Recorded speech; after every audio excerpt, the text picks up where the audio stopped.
Hello friends, welcome to our YouTube channel voice of Harish Hindi पर। आज हम जानेंगे the power of self discipline by Owen Shaw इस book के बारे में। अनुमन जीवन वही होता है जो हमारे चारों ओर चलते रहता है, परंतु कुछ जीवन ऐसे भी होते हैं जो बाहर से सामान्य दिखते हैं पर भीतर ही भीतर निरंतर टूट रहे होते हैं। 27 वर्षीय दीप्ति का जीवन भी ऐसे ही था। एक प्रतिष्ठित मल्टीनेशनल कंपनी में कार्यरत होने के बावजूद उसका मन एक गहरे अवसाद में डूबा रहता था। प्रातः 9 बजे कार्यालय पहुंचना और संध्या 7 बजे घर लौटकर अनमने ढंग से सोशल मीडिया खंगालना, उसकी दिनचर्या इसी दायरे में सीमित थी। वह अक्सर अपने कक्षा की खिड़की से बाहर झांकते हुए सोचा करती, क्या जीवन का उद्देश्य केवल इतना ही है? उसकी आंखों में अधूरे सपनों का बोझ था।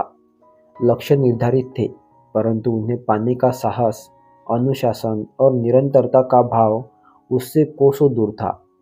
एक दिन निराशा और थकान से त्रस्त होकर वह घर के पास स्थित पुरानी पुस्तकालय की ओर चल पड़ी। उसके मन में कोई ठोस उद्देश्य भी नहीं था, बस यूं ही अपने विचारों को शांत करने की कोशिश कर रही थी। पुस्तकालय की दीवारों पर समय की छाप स्पष्ट दिखती थी। हल्की पीली पड़ चुकी लकड़ी की शेल्फ, जिन पर सैकड़ों पुस्तकें सजी हुई थी, एक अलग ही सुकून देने वाला वातावरण बना रही थी। दीप्ति की उंगलियां धूल से भरी किताबों पर चल रही थी कि उसकी दृष्टि एक पुस्तक पर ठहर गई, जिसका शीर्षक था the power of self discipline, the mind game you can win. इसके लेखक थे ओवेन शॉ। पुस्तक के आवरण पर मस्तिष्क और तिरंगों की आकृति बनी हुई थी। कुछ था किताब में जो उसे अपनी ओर आकर्षित कर रहा था। दीप्ति ने झिझकते हुए किताब उठाई।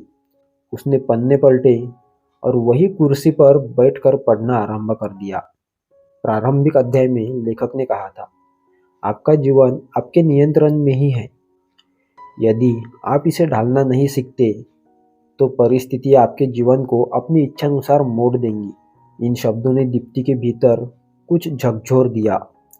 वह सोचने लगी थी, क्या मैं अब तक जीवन को परिस्थितियों के ओर अधीन छोड़कर चल रही थी? लेखक ने एक उदाहरण दिया था। समाज में अधिकांश लोग इच्छाओं और तात्कालीन सुख सुविधाओं के पीछे भागते रहते हैं।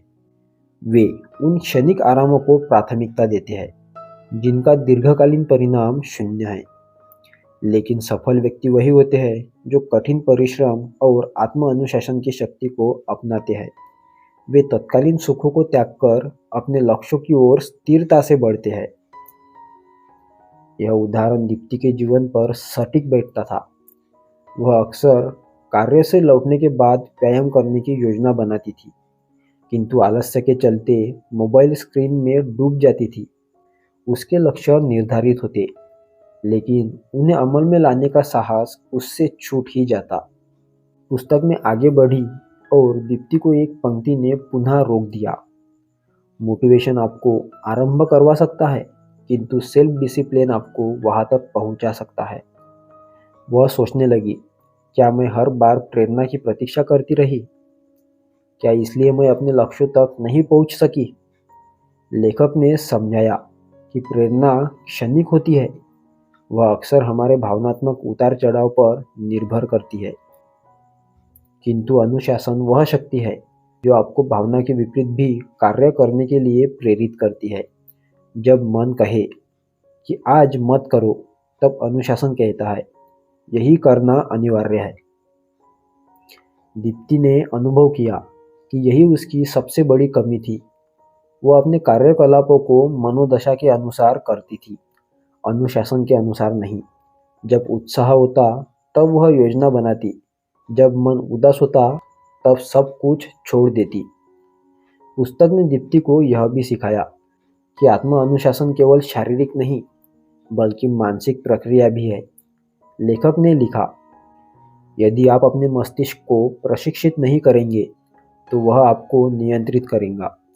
हर सुबह मन कहेगा, थोड़ी देर और सो जाओ, परंतु आत्म अनुशासन कहता है, क्योंकि सफलता सोने से नहीं बल्कि जागने से मिलेगी।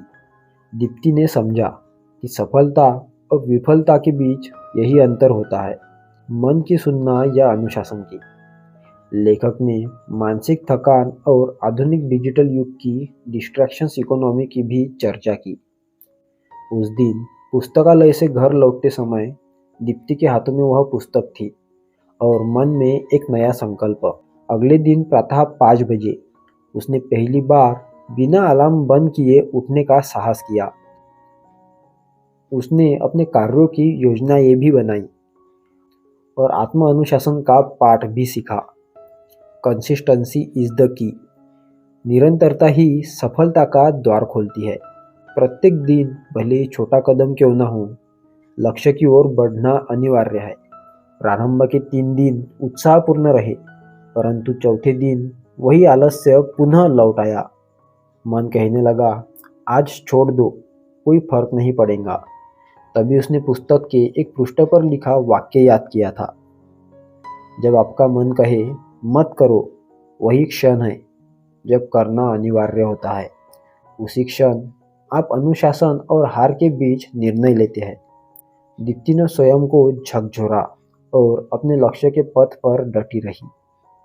1 माह के भीतर ही उसने अपनी कार्यक्षमता में स्पष्ट वृद्धि अनुभव की। उसका आत्मविश्वास बढ़ने लगा। अब वह परिस्थितियों की दासी नहीं रही, अपितु अपने जीवन की स्वामिनी बनने लगी थी।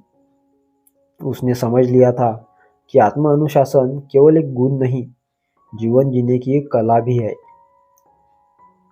पुस्तक के अंतिम पृष्ठ पर लिखा था, जीवन में सफलता उनके हिस्सों में ही आती है जो अपने मन को वश में रखते हैं। अनुशासन वही कीमत है जो आपको अपने सपनों की उड़ान भरने के लिए चुकानी होती है। दीप्ति के जीवन की दिशा बदल चुकी थी। वह अब भी वही नौकरी करती थी, परंतु अब वह एक सशक्त, अनुशासित पथिक बन चुकी थी।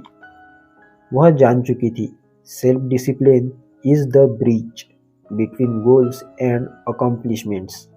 दीप्ति ने जब से the power of self discipline पढ़नी शुरू की थी, उसकी ज़िंदगी में कुछ अलग सा हो रहा था। पहले वह खुद को रोज एक नए बहाने से समझाती थी कि क्यों उसे अपने लक्ष्यों को छोड़ना पड़ता है, लेकिन अब वह समझ चुकी थी कि असली संघर्ष उसके अंदर था, एक मानसिक संघर्ष जहाँ हर दिन उसे अपने आलस्य और प्रेरणा के बीच संतुलन बनाना था। अगले कुछ हफ्तों में दीप्ति ने खुद से सवाल पूछा, क्या मैं सच में उस जीवन की ओर बढ़ रही हूँ जिसे मैं चाहती हूँ? और इसका जवाब उसे कहीं न कहीं अपने भीतर ही मिला। उसका मन कहता था, कल से सब कुछ बदल जाएगा, लेकिन उसकी वास्तविकता यह थी। लेकिन वह कभी भी उस कल को सामने लाने में सक्षम नहीं हो पा रही थी। यह एक चक्र था जो उसे निरंतर घेरे हुए था। दीप्ति ने किताब के अगले अध्याय में पढ़ा था कि आत्म अनुशासन केवल बड़े कार्यों को ही हासिल करने में मदद नहीं करता, बल्कि छोटे छोटे कदमों से भी उपलब्धियां मिलती है। किताब में एक उदाहरण दिया गया था जिसमें बताया गया था कि कैसे छोटे छोटे लक्ष्य तय करके भी व्यक्ति बड़ी सफलता प्राप्त कर सकता है। यह उसे बहुत प्रभावी लगा। उसे याद आया कि हमेशा बड़े लक्ष्य ही क्यों न छोटे छोटे कार्य तय कर उन पर पूरा ध्यान केंद्रित किया जाए। उसने पहले सप्ताह में तय किया कि हर दिन सुबह 30 मिनट का व्यायाम और अगले 1 घंटे के लिए अपनी शारीरिक और मानसिक स्थिति पर ध्यान केंद्रित करेंगी। पहले दिन यह कठिन था, लेकिन धीरे धीरे वह इन छोटे छोटे लक्ष्यों को पूरी तरह से पूरा करने में सफल रही। यह उसे नई ऊर्जा दे गया था। दीप्ति के लिए सबसे बड़ी चुनौती थी आलस्य को मात देना। उस दिन जब वह काम में बुरी तरह से व्यस्त थी और उसके पास समय की कमी थी, उसने यह महसूस किया कि आलस्य उसे अपनी योजनाओं से भटका देता था।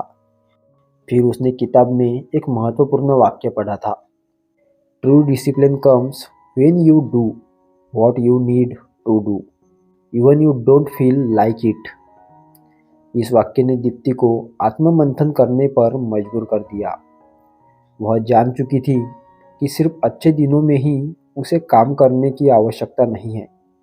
मुश्किल और उत्साही दिनों में भी उसे खुद को प्रेरित करना होगा। एक दिन उसने तय किया कि वह एक व्यस्त और थकावट से भरी दिन के बाद भी योगा करेंगी, भले ही मन ना करे। शुरुआत में उसे मुश्किल लगा, लेकिन फिर उसे एहसास हुआ था कि यही आत्म अनुशासन है। अपने मन से ही नहीं, बल्कि अपने लक्ष्यों से जुड़कर कार्य करना। धीरे धीरे दीप्ति की मानसिक स्थिति में एक ठहराव सा आ गया था। उसकी सुबह की दिनचर्या पहले से कहीं ज़्यादा व्यवस्थित हो गई थी। वह मानसिक शांति और एकाग्रता का अनुभव करने लगी थी। इसके साथ ही उसने यह भी समझा था कि आत्म अनुशासन का मतलब सिर्फ अपने कार्यों को समय पर पूरा करना नहीं है, बल्कि यह भी है कि आप खुद को शांति और संतुलन में रखें। दीप्ति ने यह महसूस किया कि जब वह मानसिक रूप से शांत होती है तो उसे आर्थिक कार्य करने में मदद मिलती है। कुछ समय पहले जो कार्य उसे पहाड़ जैसे लगते थे, अब वह उन्हें धीरे धीरे बिना किसी तनाव के पूरा करने लगी थी। अब दीप्ति अपने जीवन में दो महत्वपूर्ण बदलावों का अनुभव कर रही थी। पहला, वह एक स्थिर मानसिकता और आत्मनियंत्रण का काम करने लगी थी, और दूसरा, वह अपने जीवन में उद्देश्य की ओर बढ़ रही थी। पहले उसे यह नहीं पता था कि वह क्यों काम कर रही है, लेकिन अब उसे अपने कार्यों का उद्देश्य समझ में आने लगा था। उसने अपने लक्ष्य तय किए थे और उन्हें पाने के लिए हर कदम पर अनुशासन की शक्ति का इस्तेमाल किया था। पुस्तक में लेखक ने एक और महत्वपूर्ण विचार साझा किया था: without discipline, goals are merely dreams.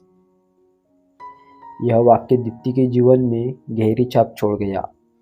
उसने यह महसूस किया कि बिना अनुशासन के किसी भी लक्ष्य को प्राप्त करना असंभव है, और वही लक्ष्य जिसे कभी वह सपने समझा करती थी, अब वह अपने अनुशासन के जरिए उसे हासिल करने के लिए पूरी तरह तैयार थी।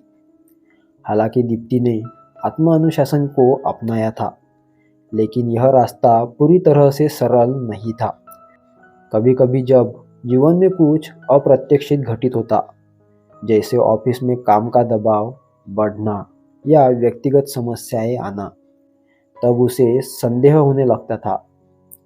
एक दिन उसने अपने सामने एक मुश्किल कार्य देखा जिसे वह टालना चाहती थी, लेकिन उसी समय उसने खुद से कहा, क्या यही वह दिन है जब मैं आलस्य को जीतने की असल परीक्षा दे सकती हूँ? इसी सोच के साथ उसने उस कार्य को पूरा किया, और जब वह खत्म हुआ तो उसे ऐसा लगा जैसे उसने खुद को एक नई पहचान दी हो। यह उसका आत्मविश्वास था जो उसे समझा रहा था कि अनुशासन के बिना कुछ भी हासिल नहीं किया जा सकता।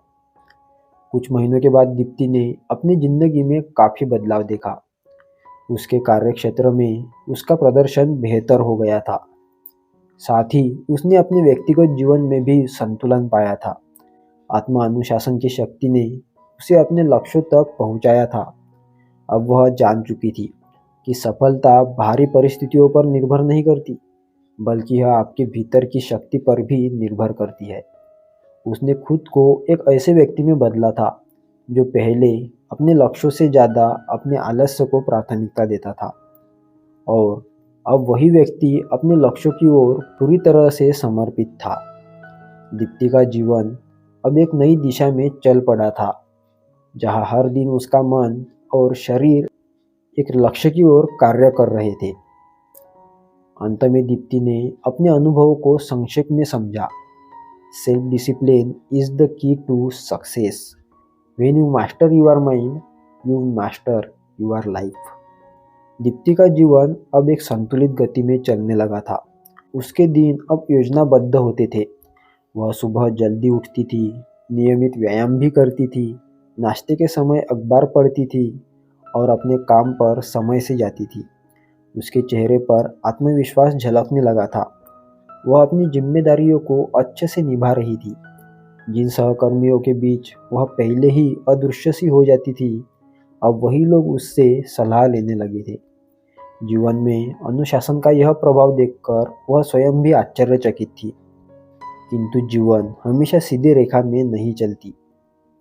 दीप्ति के आत्मविश्वास और संयम की परख लेने के लिए किस्मत ने एक चुनौती खड़ी कर दी थी। एक दिन उसके पिता को अचानक दिल का दौरा पड़ा था। वे अस्पताल में भर्ती हुए। डॉक्टर ने गंभीर हालत बताई। दीप्ति पर मानो बिजली गिर पड़ी थी। वह घबरा गई थी। उसकी आंखें आंसुओं से भर गई थी। ऐसे समय में वह पहले की दीप्ति होती तो शायद टूटकर बिखर गई होती, लेकिन अब वह बदली हुई दीप्ति थी, अनुशासित, मानसिक रूप से मजबूत। उसने अपने भीतर की आवाज़ को सुना, घबराओ मत, संयम रखो, यही तो तुम्हारी असली परीक्षा है। दीप्ति ने अस्पताल में बैठकर अपने भावनाओं पर काबू रखा। उसने डॉक्टरों से विस्तार से जानकारी ली, इलाज के लिए विकल्प समझे और परिवार को व्यवस्थित किया। उसकी माँ घबराई हुई थी, लेकिन दीप्ति ने उन्हें हिम्मत दी। उसने ऑफिस में सूचना देकर कुछ दिनों की छुट्टी ली, लेकिन महत्वपूर्ण कार्यों को ईमेल के माध्यम से संभालती रही। रात के समय जब अस्पताल में बेंच पर बैठी होती थी, तब भी वह अपनी किताब में पढ़े गए शब्दों को याद करती थी, जो कि थे, self discipline is not about being harsh on yourself, it is about being kind to your future self. उसने महसूस किया कि संयम और अनुशासन केवल कामकाजी जीवन के लिए नहीं थे, ये जीवन के हर पहलू में आवश्यक थे। मानसिक दृढ़ता और संयम ने उसे एक कठिन समय में टूटने से बचाया। कुछ दिनों बाद पिता की तबीयत में सुधार आ गया था। डॉक्टर ने कहा था, आपकी बेटी की सूझबूझ और धैर्य से इलाज समय पर हो पाया, अन्यथा देर हो जाती थी। दीप्ति के भीतर एक अजीब सी खुशी और गर्व की लहर दौड़ गई। उसने महसूस किया था कि जीवन में सफलता केवल वेतन वृद्धि या पुरस्कारों से नहीं मिलती। सच्ची सफलता तब है जब आप विपरीत परिस्थितियों में भी स्थिर रहकर सही निर्णय ले सके। पिता के स्वस्थ होकर घर लौटने के बाद दीप्ति ने यह किताब दोबारा खोली। उसने आखिरी पन्ना पढ़ा। The power of self discipline lies in its ability to transform you into your best version. It makes you capable of facing every challenge with courage and clarity. Deepti ने मुस्कुराते हुए किताब बंद कर ली। आज उसे एहसास हो गया था कि किताब ने जो पाठ सिखाया था वह केवल शब्द नहीं थे, वे अब उसके जीवन का हिस्सा बन चुका था। वह पहले की दीप्ति नहीं थी, वह अब अपने भविष्य की निर्माता थी। एक स्व अनुशासित, आत्मनिर्भर और मानसिक रूप से मजबूत दीप्ति। दोस्तों, ये कहानी खत्म हो गई, और अगर आप भी आपके जीवन में ये सारी चीज़ें समझ पाओगे तो आप भी सेल्फ डिसिप्लिन हो जाओगे। उम्मीद करता हूँ आपको यह कहानी पसंद आई होंगी। ऐसी वीडियोस देखने के लिए चैनल को सब्सक्राइब कीजिए, और हाँ, अपने ज़रूरतमंद दोस्तों के साथ इस वीडियो को शेयर ज़रूर करें ताकि उनकी भी काफ़ी बड़ी हेल्प हो। इस कहानी से आपको मोटिवेशन तो मिलेगा ही, पर सेल्फ डिसिप्लिन भी मिलेगा। उस पर कैसे काबू करें ये भी आप समझ जाएंगे। Keep growing.